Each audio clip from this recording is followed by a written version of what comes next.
Okay, the more accurate title for this video would be the 5 things that royally infuriate Steve in the kitchen. And the reason that they infuriate me so much is because they're so easy to remedy. So let's jump into these 5 mistakes that I think are holding you back from being a better cook. The first 4 mistakes are ones that I mostly see with home cooks and amateur chefs, but the last one is something that I see content creators and high-end chefs do as well. And it royally infuriates me. Let's jump into it. The first, and honestly one of the most egregious mistakes that I've seen, has to do with chopping boards. Now there's 2 things that you're doing wrong when it comes to chopping boards. Number 1 is just cutting on a chopping board without anything underneath it. So you're cutting, your chopping board's moving around, I'm trying to do some stuff, I'm moving over ingredients, and there's actually like a thick, sturdy board. So if this is moving around, your flimsy, shitty little plastic board at home is probably doing it worse. What do you need to do to remedy the situation? Get yourself either one of these grippy pad things. They come in big rolls, they're super cheap. And this becomes super hard to move around. Or a little bit of damp paper towel.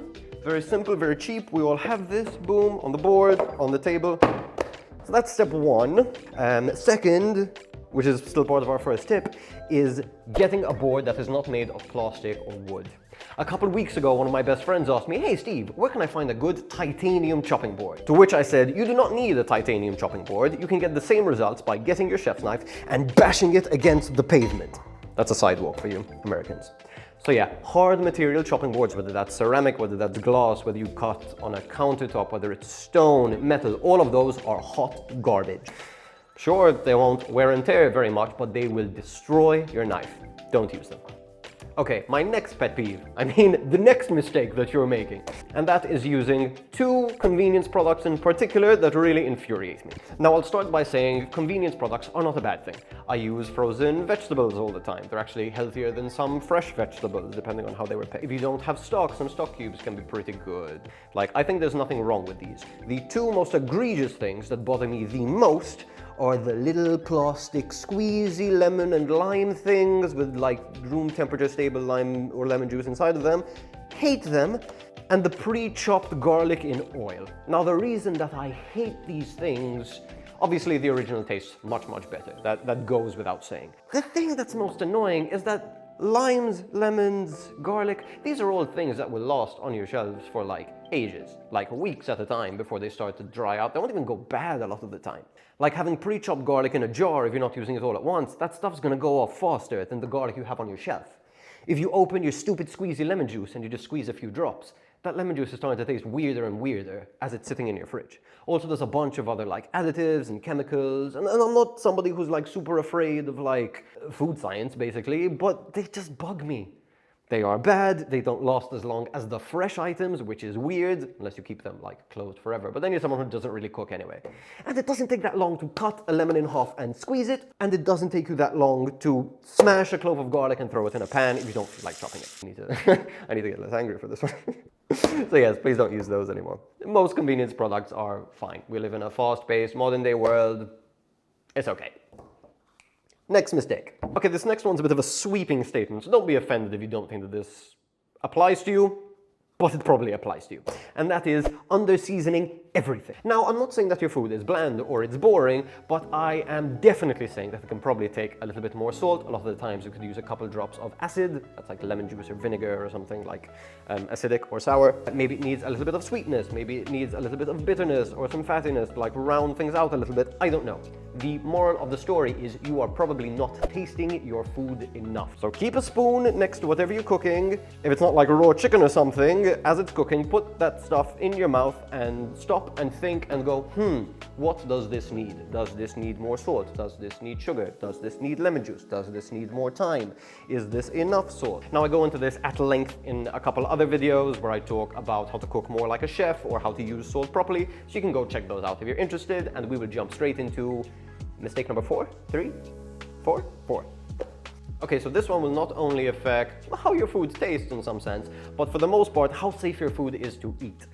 And this mistake is using metal cutlery or utensils on non-stick cookware. if your cooking pan has a Teflon surface, even if it's a hexclad, if I'm being real, please do not use metal cookware. I've seen so many people make like scrambled eggs with like a fork, which is a pretty good move, but if you're scratching against that Teflon and feeding it to yourself or other people, that could be enormously damaging to your health.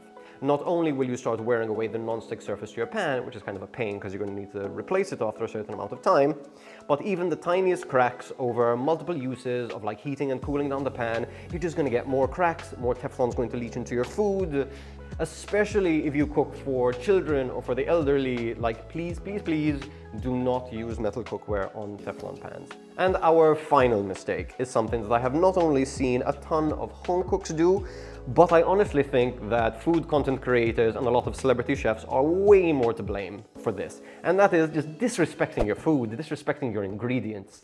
Now, the best examples of the most egregious cases of this, which just infuriate me, are something like Gordon Ramsay in an episode of Hell's Kitchen, where he'll grab like a fillet of salmon that's either slightly undercooked or slightly overcooked and just throw it across the kitchen. Skin side down. Like, that is an expensive piece of fish. Touch it. Our oceans are dying and you are throwing cooked food. There are hungry people all around the world. And don't get me wrong, I throw away food sometimes, like things go off in the fridge, like I get busy, whatever. You are throwing expensive, limited resources at a wall for comic effect to make a better TV show.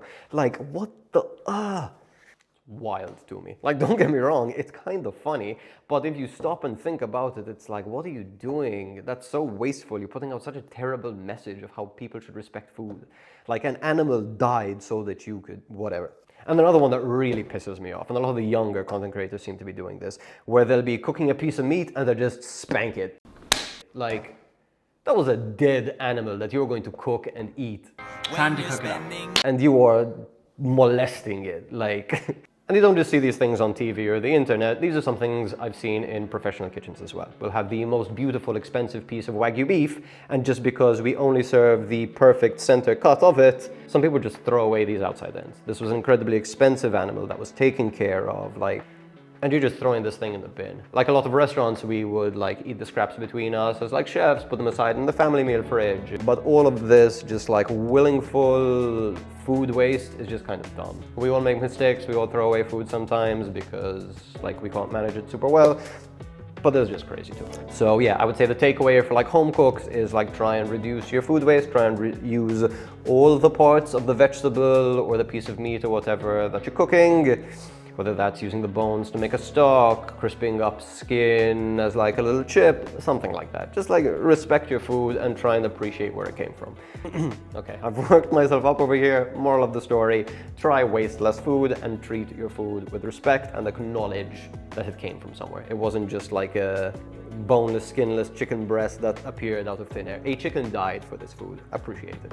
I got my blood pressure going. I'm sorry for all of the ranting. I hope you learned something today. I hope that you can learn from these mistakes and see some of them in yourselves if that's the case and work to improve them. Thank you so much for watching. And if you enjoyed this, you should probably go check out this video where I talk about the 5 ways that you can cook more like a chef and the 1 way that chefs can cook more like you, honestly. Go you. You're the best. Have a great day. Bye, bye, bye. Far too much coffee. Far too much coffee.